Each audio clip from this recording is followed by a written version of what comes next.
The gentleman from California, Mr. McClintock, on which further proceedings were postponed and on which the noes prevailed by voice vote. The clerk will redesignate this amendment. Amendment offered by Mr. McClintock of California.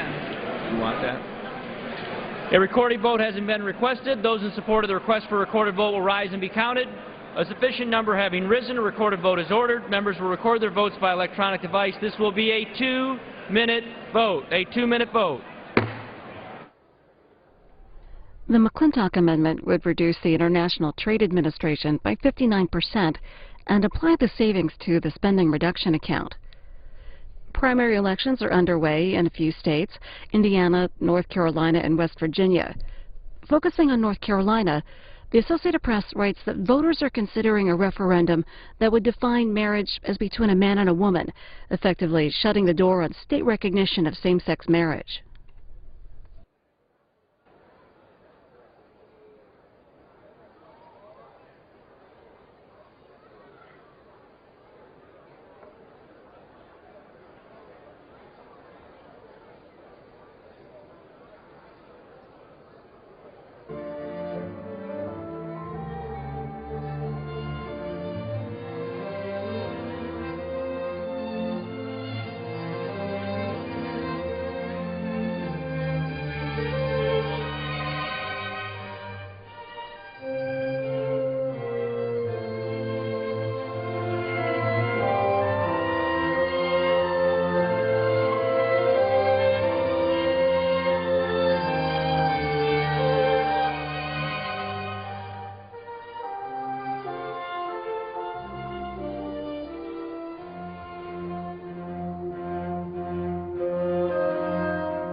(21 yeas, 287 noes).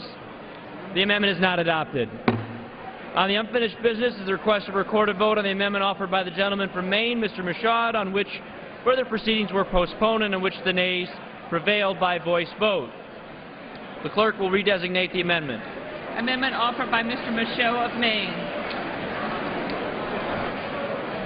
A recorded vote has been requested. Those in support of the request for a recorded vote will rise and be counted.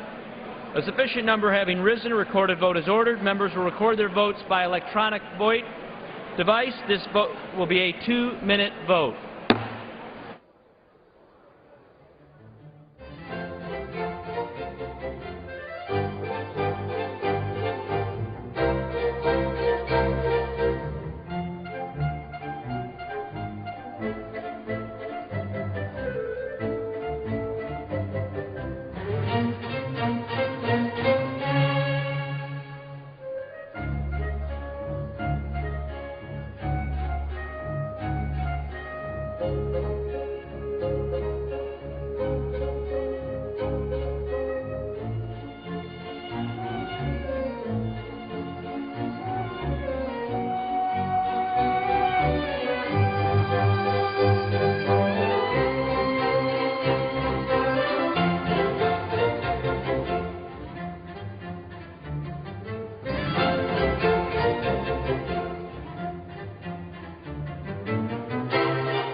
Amendment, 190 yeas, 218 noes. The amendment is not adopted. The unfinished business is a request for a recorded vote on the amendment offered by the gentleman from Louisiana, Mr. Scalise, on which further proceedings were postponed and on which the noes prevailed by voice vote. The clerk will redesignate the amendment. Amendment offered by Mr. Scalise of Louisiana. A recorded vote has been requested. Those in support of the request for a recorded vote will rise and be counted. A sufficient number having risen, a recorded vote is ordered. Members will record their votes by electronic device. This will be a 2-minute vote.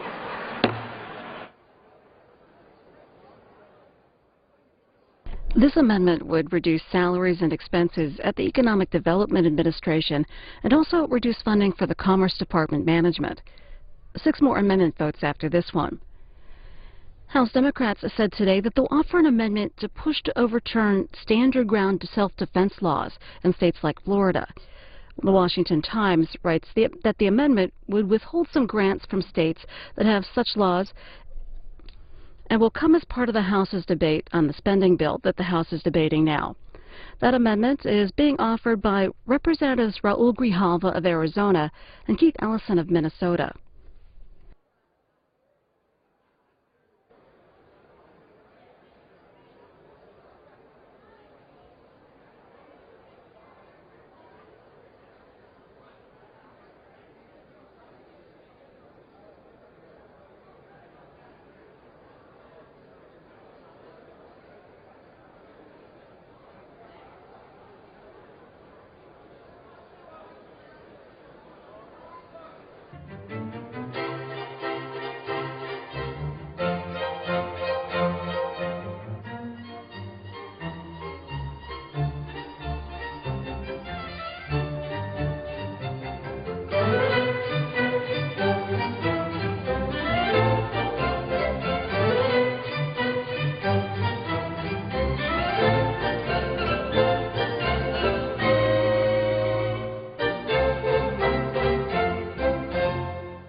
274 yeas, 233 nays. The amendment is not adopted. On the unfinished business is a request for a recorded vote on the amendment offered by the gentleman from Kansas, Mr. Pompeo, on which further proceedings were postponed and in which the noes prevailed by voice vote. The clerk will redesignate the amendment. Amendment number 3, printed in the congressional record, offered by Mr. Pompeo of Kansas. A recorded vote is requested. Those in support of the request for a recorded vote will rise and be counted. A sufficient number having risen, recorded vote is ordered. Members will record their votes by electronic device. This will be a 2-minute vote.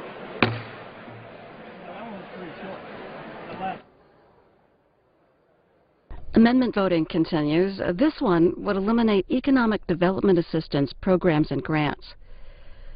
Tomorrow morning, Queen Elizabeth will travel from Buckingham Palace to Parliament for the state opening of the British Parliament.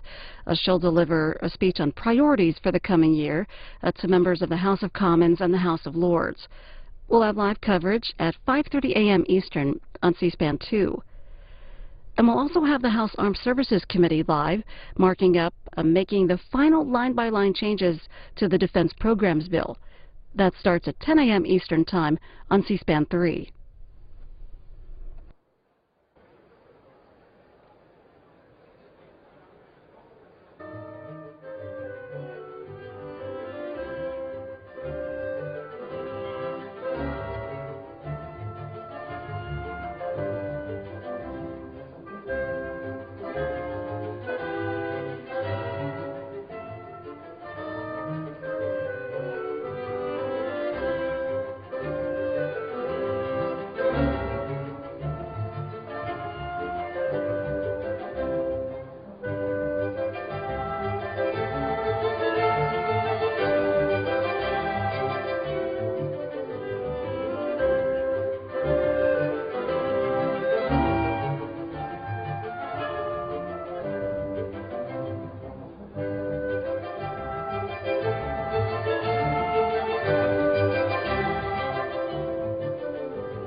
$129 yeas, 279 yeas.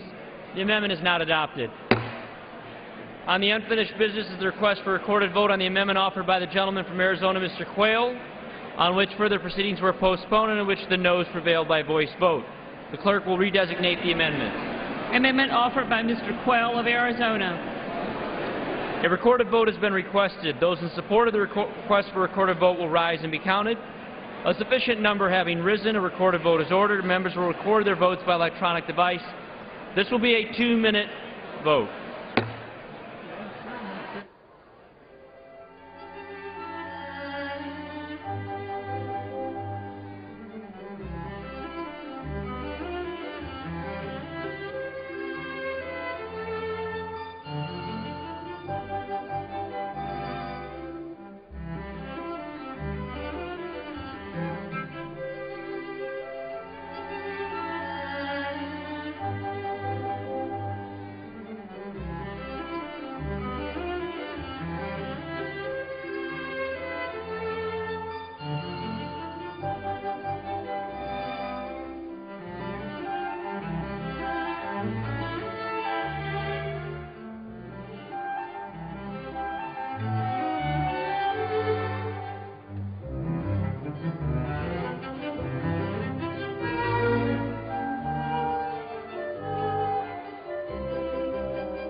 On this vote, 147 yeas, 255 nays. The amendment is not adopted. The unfinished business is for the request of recorded vote on amendment number 10 offered by the gentleman from Maryland, Mr. Harris, on which further proceedings were postponed and in which the noes prevailed by voice vote. The clerk will redesignate the amendment. Amendment number 10, printed in the Congressional Record, offered by Mr. Harris of Maryland. A recorded vote has been requested. Those in support of the request for recorded vote will rise and be counted. A sufficient number having risen, a recorded vote is ordered. Members will record their votes by electronic device. This will be a 2-minute vote.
Mr. McGovern votes no.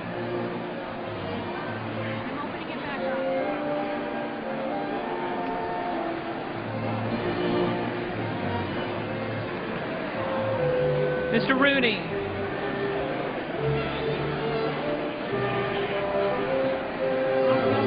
Off no one aye for Mr. Rooney. Mr. Posey. Off no one aye for Mr. Posey. Mr. Grijalva. Mr. Grijalva votes no.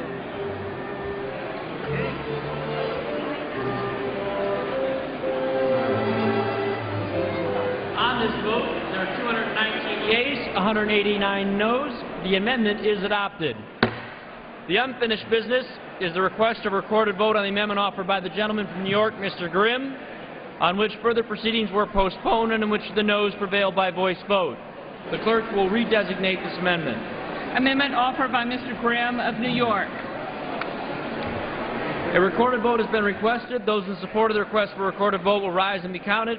A sufficient number having risen and recorded vote is ordered. Members will record their votes by electronic device. This will be a 2-minute vote.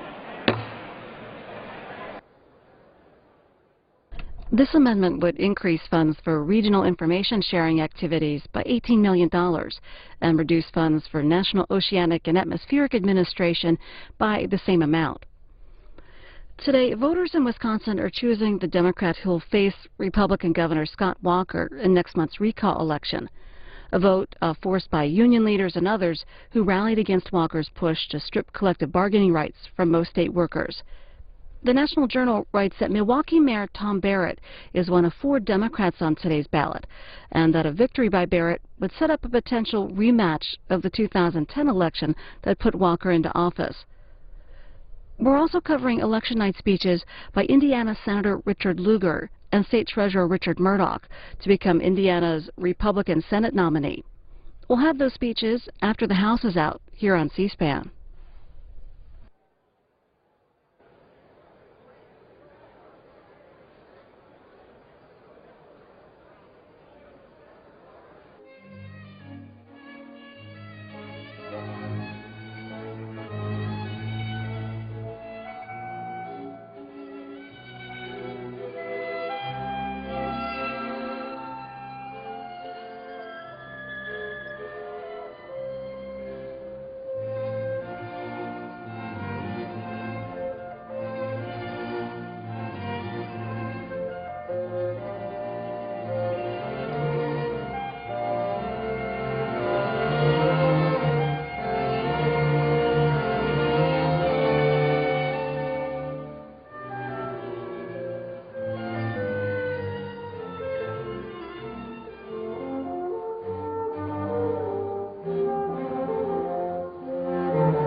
$208 yeas,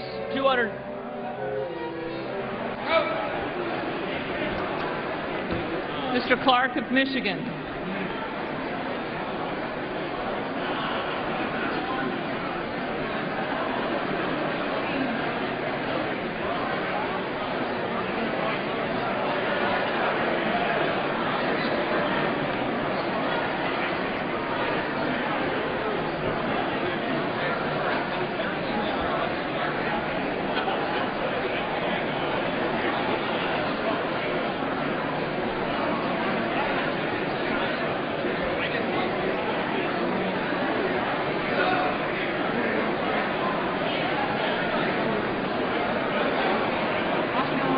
Off no on aye for Mr. Clark of Michigan.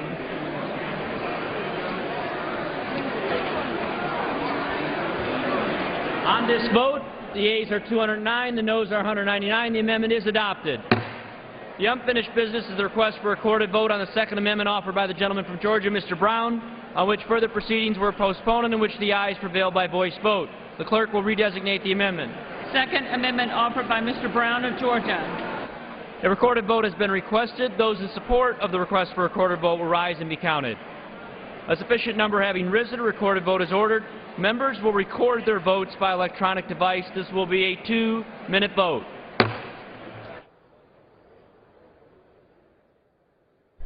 This amendment, offered by Representative Brown, would cut the Pacific Coastal Salmon Recovery Fund by $15 million. One more amendment vote expected after this one in this series. The U.S. Chamber of Commerce is launching ads in Senate races in Florida, Missouri, Hawaii, and Ohio, and in 17 House contests. The Associated Press writes that officials with the Chamber say the ads will begin airing on Wednesday and Thursday and will be in rotation for 10 days to 2 weeks. The national political director for the Chamber says the purpose of the ads 6 months before the election is to help protect business-friendly incumbents while challenging lawmakers the groups say have voted against business interests.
Yeas, 239 nays. The amendment is not adopted.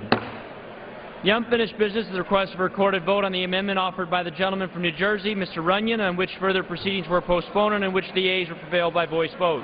The clerk will redesignate the amendment. Amendment offered by Mr. Runyon of New Jersey. A recorded vote has been requested. Those in support of the request for a recorded vote will rise and be counted.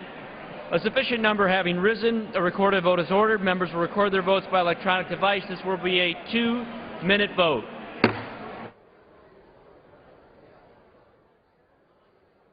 The last vote in this series on an amendment that would increase funding for Justice Department grants and reduce funding for Justice Department salaries and expenses. After this vote, amendment debate continues, and later on, another round of votes is expected in a few hours. The spending bill for commerce, justice, and science programs includes $51 billion in discretionary spending. The Republican plan would eliminate 37 programs, and the White House threatens to veto the bill because it cuts more than agreed to in last year's Budget Control Act.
105 yeas, 81 nays. The amendment is adopted.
Be in order.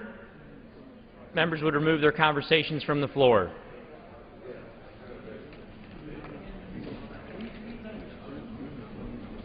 For what purposes does Ohio rise? Mr. Chairman, I would like to engage in a colloquy with Chairman Wolf, please. Does the gentlelady seek to strike the last word? I move to strike the last word. The gentlelady is recognized for 5 minutes. I would like to yield to Mr. Wolf for any statement he would wish to make, and then I will continue.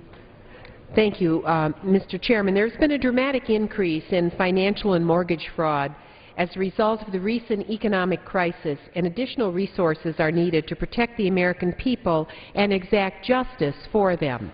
The FBI is tasked with upholding and enforcing the criminal laws of the United States, but has limited resources in the areas of financial and mortgage fraud.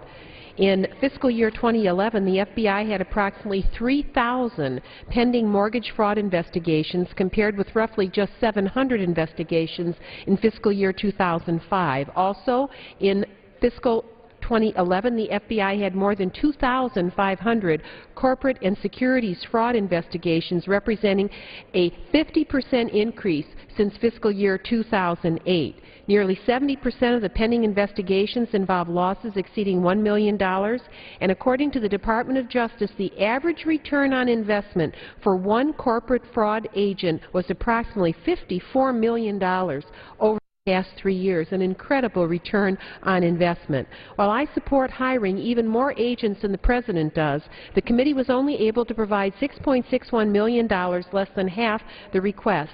During the Appropriations Committee markup, the chairman indicated he would be open to finding the necessary funds the President requested to protect the American people from financial and mortgage fraud, but the subcommittee's 302B allocation prevented him from doing so.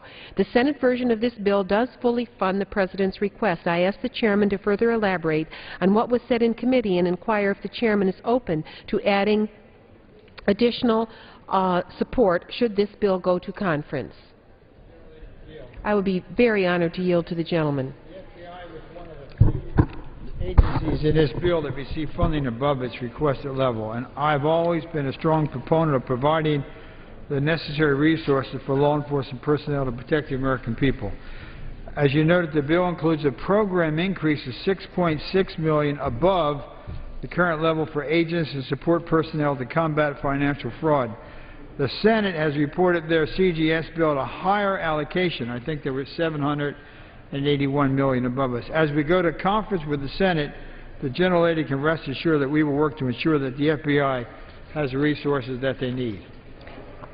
I reclaim the additional time, and I want to thank the chairman very much for trying so hard, and urge my colleagues on both sides of the aisle to look at the return on investment in one agent exacting justice for the American people, a return of $54 million over 3 years per agent, an amazing figure. We owe so much to them. I thank the chairman very much for his openness. I yield back my remaining time.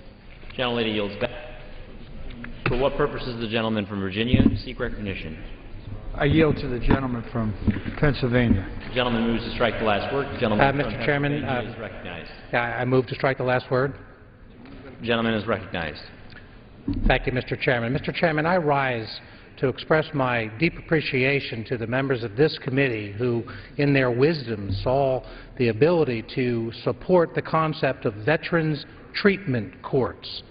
Many of our veterans are returning from commitments overseas in which they are having not just one, but 2, 3, and sometimes 4 tours of duty. By virtue of the nature of that duty, we're seeing an unusually high number of veterans that are returning with post-traumatic stress syndrome. Oftentimes, that stress-related activity leads some of these veterans to act out in ways that sometimes cross the laws of our country. Somebody might get engaged in a fight in a bar. More frequently, we're seeing many of these veterans that are dealing with the issue by alcohol and drug addiction. There is an opportunity, and I say this as a former prosecutor at both the county and federal level, to appropriately divert these cases to a place where they can be handled with the treatment that the veterans deserve.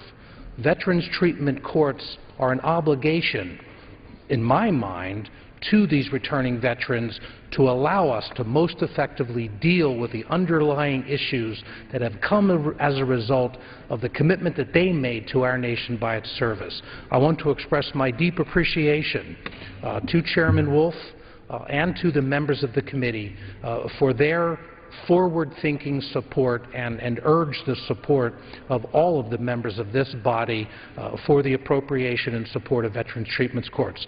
Thank you, Mr. Chairman. Would you yield? I'm happy to yield. Mr. Chairman, I want to thank the gentleman from Pennsylvania for bringing the issue of funding for veterans treatment courts to the attention of the CGS subcommittee and for its assistance. At the behest of the gentleman from Pennsylvania, we had the honor of welcoming Pennsylvania Supreme Court Justice Seamus McCaffrey to the subcommittee, where he testified about the importance of supporting veterans treatment court. I also want to thank Mr. Fattah for being very, very supportive of it. But also, Mr. Yoder was very, very supportive. I'm not sure he's here, but he spoke out very much for it, and the entire committee. So I want to thank the gentleman again. I appreciate it very much, and yield back. Thank you. I just want to take 1 second to express as well my appreciation to my good friend, the gentleman from Pennsylvania, Mr. Fattah, who from the outset was one of the original co-sponsors that helped to bring this concept to this body, and I thank him for his support and encouragement. Thank you. I yield back. Gentleman yields back.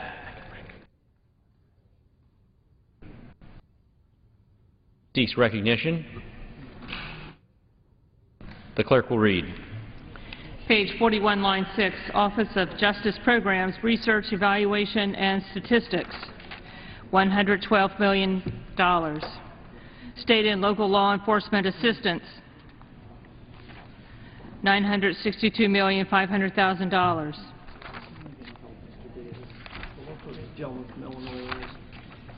From what purpose does the gentleman from Illinois rise? Chairman, I have an amendment at the desk. Clerk will read. Clerk will designate the amendment. Amendment number 2, printed in the Congressional Record, offered by Mr. Davis of Illinois. Gentleman from Illinois is recognized for 5 minutes. Thank you, Mr. Chairman. I rise to raise the awareness of a gradual but persistent scaling back of the Second Chance Act funding and urge my colleagues to support my amendment calling for a $10 million increase in 2013 funding. As all of us know, states are facing historic fiscal challenges and are being forced to make difficult budget choices.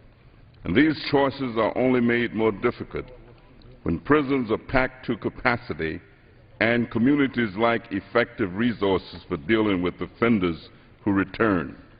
The number of individuals in prisons and jails remain unacceptable.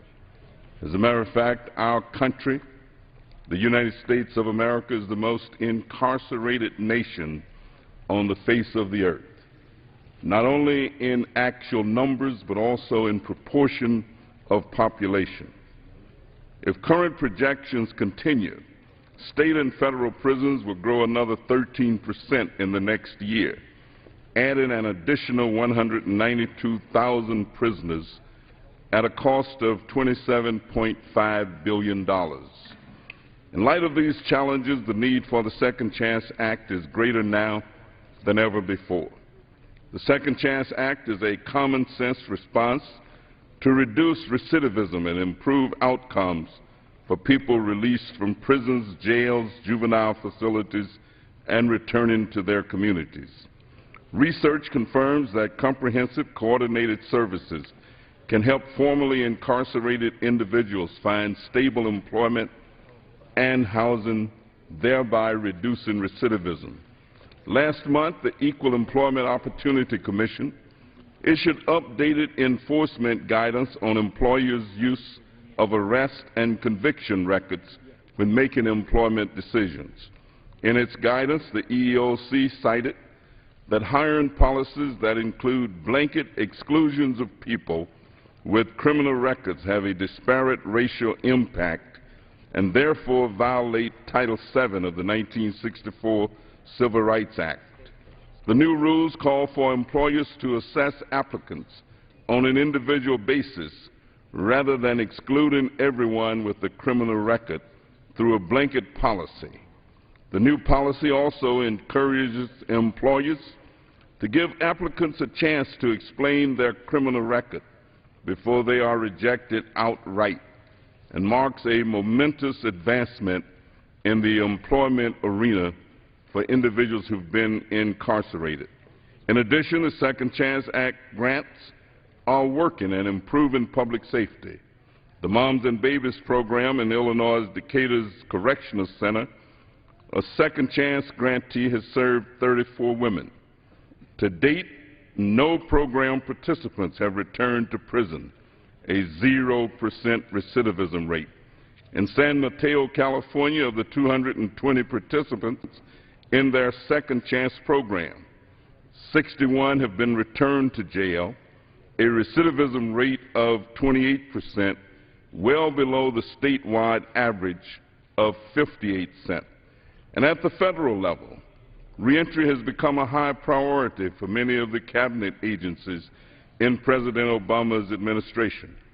The Federal Interagency Reentry Council, established by Attorney General Holder in January of 2011, represents a significant executive branch commitment to coordinating reentry efforts and advancing reentry policies. If we don't know anything else, we do know one thing. We know that when individuals return home from jail and prison, if they don't get any help, chances are that 67% or two-thirds of them will have done what we call re-offend within a 3-year period of time. Those that get help oftentimes do not re-offend, and the more help they get, the less they will re-offend, thereby proving that the funds work. I urge passage of this amendment. Thank you, Mr. Chairman, and yield back the balance of my time.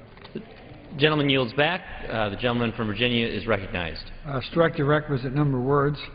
The gentleman is recognized for 5 minutes. And before I make the statement, I want to congratulate Congressman Davis for his work, and I see Congressman Bobby Scott there, too. I think this is very important. I support it completely, and I want to kind of put it in the framework of where we are. I rise in opposition to the amendment. The bill represents the best efforts to thoughtfully and effectively fund the important programs under its jurisdiction. I'm an ardent supporter of efforts to improve outcomes for people returning to communities from prisons and jails. The Second Chance Act grants help, employment, assistance, substance abuse, and does a lot of good work, as Congressman Davis said. That is why this bill, our bill here, provides $70 million for Second Chance Act programs. $70 million, which is an increase of $7 million above 2012. $7 million above 2012. And interesting enough, it's $45 million above the amount provided in the bill reported by the Senate Appropriations Committee. The Senate Appropriations Committee had an additional $700 and I believe $80 or $81 million greater allocation than we had, and yet we are $45 million above the amount provided. In addition to providing the necessary funds for Second Chance, the committee was also committed to recommending significant funding for the SCAP program. This bill includes $165 million for SCAP, which is still $75 million below the FY 2012 level. So SCAP was below it, and now we're taking more from it. So I oppose this $10 million reduction in SCAP funding because SCAP is an important program that assists state and local governments with the cost of incarcerating undocumented criminal aliens. The cost is as a direct result of the federal failure to control illegal immigration. So for that reason, we have an increase. We are at 70. We have an increase of $7 million over 2012. There are not many programs that are higher, but also, Congressman Davis, when you compare us with the Senate, which had a very high allocation, we are $45 million above the amount provided. And I know Mr. Fattah is a strong supporter of this program too, so we can go to conference. But to take $10 million out of SCAP now would not be a good idea. So for that reason, I urge a no vote and yield back the balance of my time. Gentleman yields back. For what purposes does the gentleman from Virginia seek recognition? Thank you, Mr. Chairman. I move to strike the last word. The gentleman is recognized for 5 minutes. Thank you, Mr. Chairman. I rise in support of the Davis Amendment.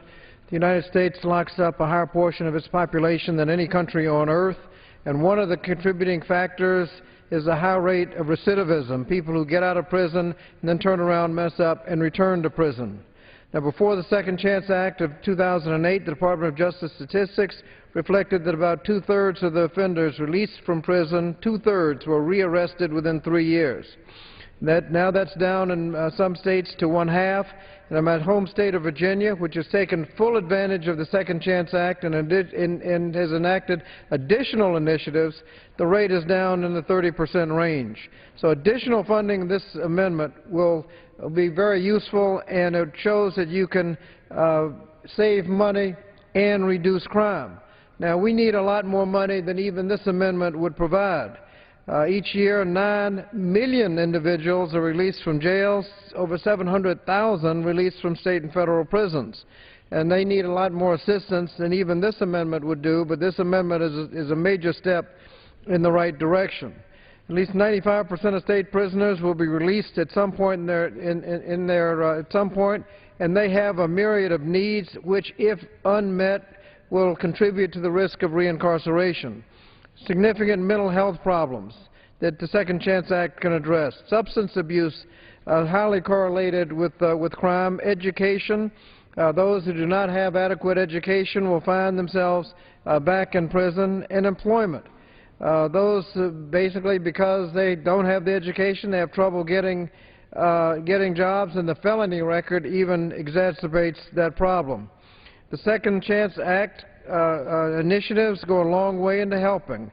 Basic secondary education, vocational training, all intense supervision, all contribute to reductions in recidivisms. So, Madam Chair, if we are to lower crime rates, you can't think of a better investment than this amendment that we're considering today. We can save money and reduce crime and reduce victims. Please support the Davis Amendment. I yield back the balance of my time. For what purpose does the gentlewoman from Texas rise? Strike the requisite number of words. The gentlewoman is recognized for 5 minutes. I rise to support the Second Amendment, Second Chance, the Second Chance Amendment of Mr. Davis, and thank him for his long work and the work that he has done with many of us in this Congress on this issue. This has been a long journey. I think, if I recollect, it was 7 years in the making, Congressman Davis, before the bill itself was actually passed. I want to focus on 2 points. One, I understand the account of which this money is coming from, and I'd make the argument that we have seen a sufficient decrease in the number of undocumented aliens coming across the border, and we've seen a greater handling of these individuals And frankly, the question is whether these funds should be used what is a strictly federal issue, which is the control of immigration in this nation. And so I would make the argument that this is an appropriate utilization of these funds, these extra funds, that would add to the second chance, because, one, it brings it to the President's mark, viewing this through the administration's eyes, but really through the Department of Justice eyes, that the second chance legislation and purpose works. It does work. And I will tell you why it's enormously important. Because when I see those individuals who have had an experience in the criminal justice system, one of the things they ask about is, can we go to work? The second chance prepares these individuals for work. It helps them be responsible contributors to the workforce. It helps, if you will, shepherd them or give them a roadmap into the workforce. It provides the lifeline to staying out of trouble. Everyone that you come across says to anyone that will hear them, we want to work. Again, the second chance creates the opportunity for them to work. And also, I think it assists the enforcement guidance on employers' use of arrest and conviction records when making employment decisions. Again, we understand that people who run afoul of the law must, in essence, pay the price. But when they seek to rehabilitate themselves, the second chance legislation has been a lifeline. And I myself have had to discuss issues of discrimination against people who have rehabilitated themselves. One case comes to mind, a gentleman who was supporting his family, had been out of trouble and finished with his particular issue for 17 years. He was still getting the response that they could not hire him because of an arrest and conviction record. The second chance steps in a positive manner, gives these people the opportunity for just that, the second chance. The additional funding, I believe, would be the right direction to take, make us equal with the President's mark, still be fair to the account in which it comes from, allows that account to be preserved, but in fact gives the $10 million to help save and rehabilitate how many more lives that really can make America better. I support Mr. Davis's amendment in the funding for the Second Chance program. I yield back.